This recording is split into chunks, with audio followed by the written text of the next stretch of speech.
Good afternoon class. आज हम लोग बात करेंगे अपना नया टॉपिक स्कूल्स ऑफ साइकोलॉजी। मैंने आप लोगों को 4 या 5 के बता दिए थे, ठीक है। बिहेवियरिज्म, स्ट्रक्चरलिज्म, फंक्शनलिज्म और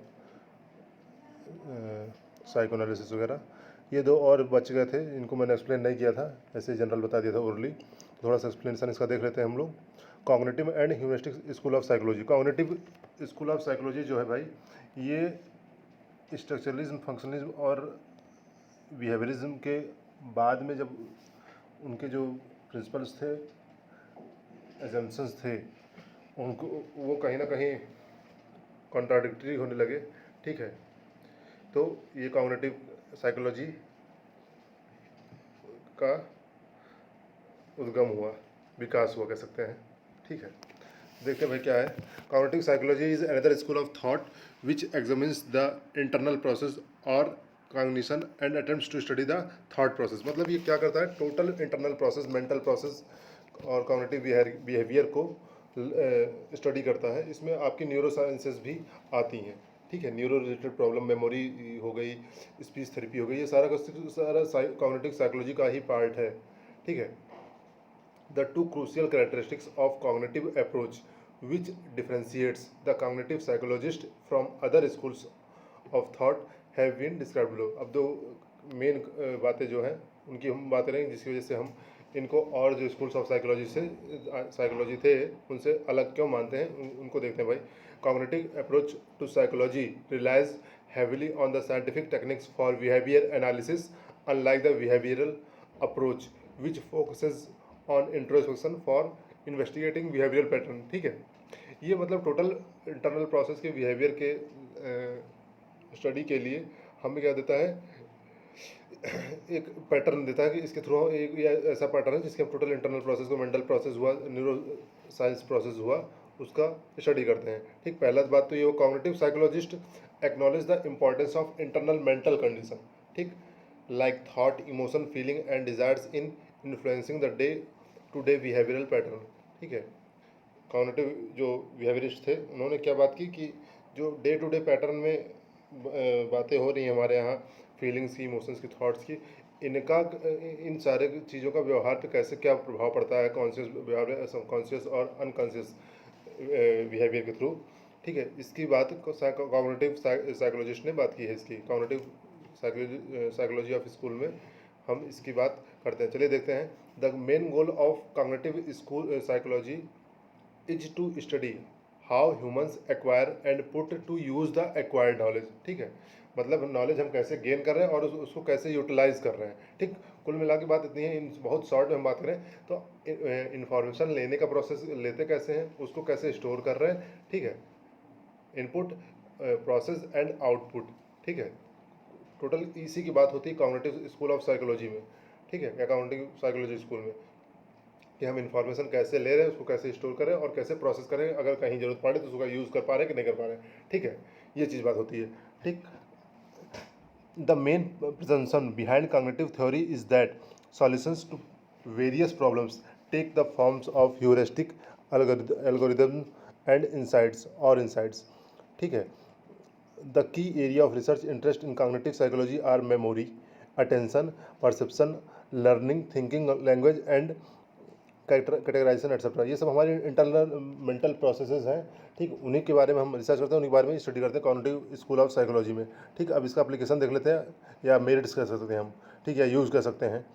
cognitive psychology studies complex internal और mental processes which involve an analysis of the higher order brain functioning including problem solving, ठीक। जैसे अब क्या होने लगा है कि अभी आप लोग देखे होंगे कि जो हाई स्कूल 10th 11th के बच्चे होते हैं वहाँ पे हॉट्स आते हैं, हॉट्स यानी हायर ऑर्डर थिंकिंग स्किल के क्वेश्चन, तो वो उसके थ्रू बच्चे का मेंटल प्रोसेस चेक करना चाहते हैं, वो कितना ग्रो अप किया है, ठीक है। उन जो इन्फॉर्मेशन दी गई हैं वो उनका कितना अच्छा यूटिलाइजेशन कर पा रहा है, ये सब चीज़ें चेक होती हैं।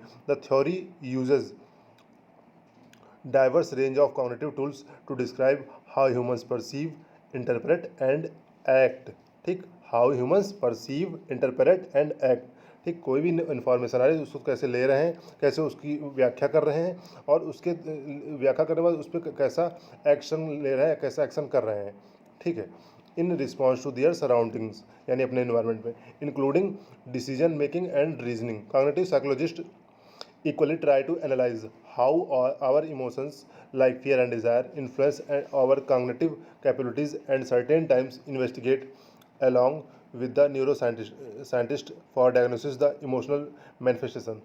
मतलब न्यूरोसाइंसिस के साथ भी ये कोरिलेट करता है कि कैसे हमारी कॉग्निटिव साइकोलॉजी जो है वो कैसे हमारी न्यूरो प्रॉब्लम्स में भी हेल्प करता है, इस बारे में बात करता है। Cognitive psychology has its application in industrial organisation, management, child development, psychology, education and lot of more fields. ठीक है, हर फील्ड में लगभग इसका यूज है। अब एजुकेशन फील्ड में क्या यूज है इसके बारे में हम बात करते हैं। The study of cognitive psychology has an influence on the field of education in many different ways. ठीक, Jean Piaget for studies of cognitive development takes into consideration students' mental and biological readiness during different studies to accept different information which teachers must take into account while selecting the teaching modalities। ठीक, कोई learner है तो वो कैसे क्या चीज़ों को सीख रहा है, ठीक है, और सीखने की का उसका स्पीड क्या है, मेंटल प्रोसेस क्या है, ठीक है, बायोलॉजिकल साइंस क्या है, मतलब साइंस यानी नहीं या चिन्ह क्या है कि जिसकी वजह से उसको प्रॉब्लम आ रही है, बहुत अच्छा कर रहा है।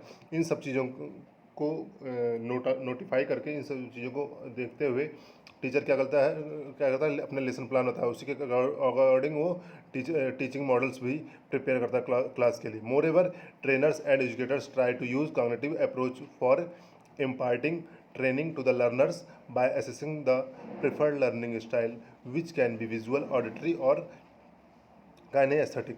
ठीक, मतलब चाइल्ड के नीड के अकॉर्डिंग, लर्नर के नीड के अकॉर्डिंग ही हमारा क्या होता है कि जो एजुकेटर और टीचर्स होते हैं या ट्रेनर्स होते हैं वो विजुअल, ऑडिटरी या काइनेस्थेटिक्स या विजुअल लेक्चर मेथड या जो रिक्वायर्ड मेथड होता है या स्टाइल होती है उसको एजुकेशन फील्ड में अपना एजुकेशन यानी टीचिंग लर्निंग बेटर बनाने के लिए यूज़ करते हैं। अब आगे बात करते हैं ह्यूमनिस्टिक साइकोलॉजी की बात करते हैं। ह्यूमनिस्टिक साइकोलॉजी जो होती है भाई देखिए, ह्यूमन, तो जब ह्यूमन की बात होती है तो यानी ह्यूमन से रिलेटेड ओवरऑल होल ह्यूमन के पर्सपेक्टिव की बात होगी। ठीक है, ह्यूमन से रिलेटेड जितनी भी अच्छी बुरी चीज़ें होंगी, यूनिकनेस होगी, बेस्ट क्वालिटी क्या होगी, वर्स्ट क्वालिटी क्या होगी, इन सब चीज़ों की बात होगी। ठीक है, देखिए आइए देखते हैं। Humanistic psychology is a perspective that emphasizes looking at the whole person and the uniqueness of each individual. Humanistic psychology begins with the essential assumptions that people have free will and are motivated to achieve their potential and self actualization। इसके through क्या होता है कि जब हम whole की study कर रहे हैं तो इसके थ्रू क्या पता चलता है कि हाँ हमारे में टोटल हम कितने अच्छे कितने बुरे, ये चीज़ें पता चलती है, और सेल्फ एक्चुअलाइजेशन या सेल्फ का नॉलेज अच्छा मिलता है हमें। ठीक है, सेल्फ इंट्रोस्पेक्शन करने का मौका मिलता है। ठीक, human is rejected the assumptions of behaviourist perspective which is characterized as deterministic, focused on reinforcement of stimulus response behavior and heavily dependent on animal research। ठीक है, तो ह्यूमनिज्म ने क्या किया, जो ये हमारी एसआर थ्योरी थी, आरएस थ्योरी थी, इसका अपोज किया बिहेवियरिज्म के थ्रू, जो एसआर थ्योरी और आरएस थ्योरी मिली थी। ठीक है, डिफरेंट साइकोलॉजिस्ट के थ्रू उसका अपोज किया कि मतलब जो वहाँ पे हमें रिस्पांस मिल रहा है स्टिमुलाई के थ्रू, वो कोई ज़रूरी नहीं कि यहाँ पे ओवरऑल ह्यूमन पे भी अप्लाई हो ही हो। ठीक है, सेम बिहेवियर शो आउट करे, ऐसा कोई ज़रूरी नहीं, क्योंकि यहाँ पे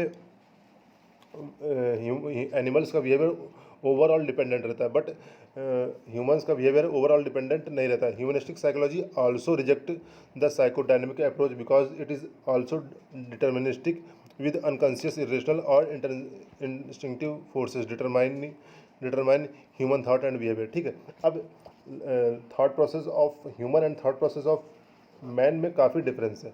ठीक है, तो उसी बेसिस पे इन्होंने साइकोडायनेमिक अप्रोच को भी जो बिहेवियरिस्टिक ने बताई थी उसको भी गलत माना है कि उसके थ्रू हम कंपेयर नहीं कर सकते सेम मैनर में कि जैसा हमारा एनिमल से पे शो आउट होगा सेम वैसा ह्यूमंस में शो आउट होगा। ठीक, अब both behaviourism and psychoanalysis are regarded as dehumanising by humanistic psychology. ठीक है, Humanism arose in the late 1950s, a third force in psychology. ठीक है। अब इसमें क्या होता है कि हमारी जो ह्यूमंस की नीड्स होती हैं वो डिफरेंट टाइम पे डिफरेंट चेंज होती जाती हैं। ठीक है। और उसी के नीड के अकॉर्डिंग ही हमारी साइकोलॉजी भी डिफ़र हो जाती है ह्यूमंस एनिमल्स से। ठीक है। देखिए क्या है, behaviorism was often criticized for lacking focus on human consciousness and personality, and for being deterministic, mechanistic, and over reliant on animal studies. ठीक है। बेहवियरिज्म में इसीलिए क्रिटिसाइज है क्योंकि वहाँ पे जो कुछ था कि एनिमल्स पे हमने रिसर्च करके वही बोल दिया कि जैसा वहाँ बिहेवियर्स हो रहा है वैसे यहाँ पे भी शो होगा, बट ऐसा कोई ज़रूरी नहीं है क्योंकि उनके लाइफ स्पैन और लाइफ स्टाइल में हमारे लाइफ स्पैन और लाइफ स्टाइल में डिफरेंस है। ठीक है। उनके लिए इंडिपेंडेंट वेरिएबल्स अलग अलग हैं। ठीक है। हमारे इंडिपेंडेंट वेरिएबल्स अलग अलग हैं। ठीक। In 1957 and 1958, Abraham Maslow and Clark Moskowitz met with psychologists who shared their goal of stabilizing a professional association that emphasized a more positive and humanistic approach. ठीक है। मैस्लो और मॉस्कट्स ने क्या किया कि ह्यूमनिस्टिक साइकोलॉजी को और ज़्यादा उस पर एम्फेसिस किया और ज़्यादा जोर दिया, और तब उन्होंने बताया कि ह्यूमनिस्टिक अप्रोच के थ्रू क्या क्या बातें होंगी। Self actualisation, creativity, health, individuality, intrinsic nature, self being, becoming and meaning. मतलब ओवरऑल की होल ह्यूमन के थ्रू जो बातें हम निकाल सकते हैं, जो प्रॉपर्टीज़ हम स्टडी कर सकते हैं, उनकी बात की। Other major contributions to the development of humanistic psychology were Carl Rogers, Gordon Allport, James Bugental, Frixender, Louis Hoffman, Paul Wong, ये सब और ह्यूमनिस्टिक अप्रोच के साइकोलॉजिस्ट थे। ठीक। अब हम एजम्पशंस की बात करेंगे कि क्या एजम्पशंस हैं इसके। ठीक। एक्सपीरियंस, ठीक है, thinking, sensing, perceiving, feeling, remembering, इनके थ्रू जो एक्सपीरियंस होता है वो सेंट्रल पॉइंट में रहता है, सेंट्रल में रहता है। The subjective experience of the individual is a primary indicator of behaviour. जो इधर उधर से हर तरफ से वो एक्सपीरियंस ले रहा है वो सबसे बड़ा इंडक्टर होता है कि ये इसका ह्यूमनिस्टिक अप्रोच या ह्यूमनिस्टिक बिहेवियर कैसा शो रहेगा। An accurate understanding of human behaviour can't be achieved by studying animals. ठीक है। वही बात वही जो हम कह रहे थे कि एनिमल्स को स्टडी करके हम ह्यूमंस के बारे में सारा कुछ सही नहीं बता सकते एनिमल्स को स्टडी करके। ठीक। Free will exists and individuals should take personal responsibility for self growth and fulfilment, not all behaviour is determined. ठीक। इसी तरह सारे बिहेवियर को हम डिटरमाइन नहीं कर सकते हैं एक साथ या अलग अलग भी। ठीक। कुछ ना कुछ रह जाएगा कि ठीक है, एक टाइम पे एक सॉर्ट होगा तो दूसरे टाइम दूसरा नहीं सॉर्ट होगा। Self actualisation is natural. People are inherently good and well experienced growth if provided with suitable conditions, especially during childhood. Humanism contributions to psychology. Humanism ने साइकोलॉजी में क्या क्या कंट्रीब्यूशन किया, हायरार्की ऑफ नीड्स की बात की है, ये मैस्लो के अकॉर्डिंग है। Person centred therapy, unconditional positive regard, free will. Maslow का लॉ भी हम लोग पढ़ेंगे नेक्स्ट क्लास में या आने वाले क्लासेस में, लेक्चर्स में हम लोग इस बारे में ज़्यादा बात करेंगे। Self concept, self actualisation, peak experiences, fully functioning person. ठीक है। ये मैस्लो की ह्यूमनिज्म का साइकोलॉजी में कंट्रीब्यूशन है। ठीक है। Humanistic psychology stresses the inherent value of human beings and focuses on their ability and willingness to maintain dignity while growing in self-respect and competence. This value orientation is considered to be responsible for the creation of various therapy models that utilize interpersonal skills for the purpose of maximizing one's life experience। ठीक है। तो जो हम life experience को personalise करने के लिए और उसके बारे में और अधिक जानने के लिए जो जो जिन जिन एक्सपीरियंसेस के थ्रू स्टडी करते हैं उन्हीं की बात होती है ह्यूमनिस्टिक साइकोलॉजी में, और ये होल की बात करता है ना कि किसी एक एट्रीब्यूट या बिहेवियर की बात करता है। लिमिटेशंस क्या भाई, humanism reliance on the subjective experiences of individuals में make it difficult to objectively measure. ठीक। जब सब्जेक्टिव है तो हर चीज़ को ऑब्जेक्टिवली सही से एक्यूरेटली अलग अलग मेजर नहीं किया जा सकता, ना नहीं रिकॉर्ड किया जा सकता है। ठीक, the emphasis on gathering qualitative data makes it almost impossible to measure and verify any observation made in therapy. ठीक है, तो किसी भी जो सब्जेक्टिविटी के कारण जो भी ऑब्जर्वेशंस आ रहे हैं उनको वेरीफाई कर पाना और मेजर कर पाना आसान नहीं है। ठीक, other criticism of this approach include its lack of effectiveness in treating severe mental health issues. ठीक है, और इसके थ्रू हम मेंटल हेल्थ इशूज़ को सॉर्ट आउट नहीं कर सकते हैं। ये इसकी डिमेरिट्स थी। ठीक है, आप लोग इसको पढ़िएगा, नोट करिएगा, देन आफ्टर जो डाउट्स होंगे वो डिस्कस करिएगा विद कमेंट और personal message. Okay class, thank you.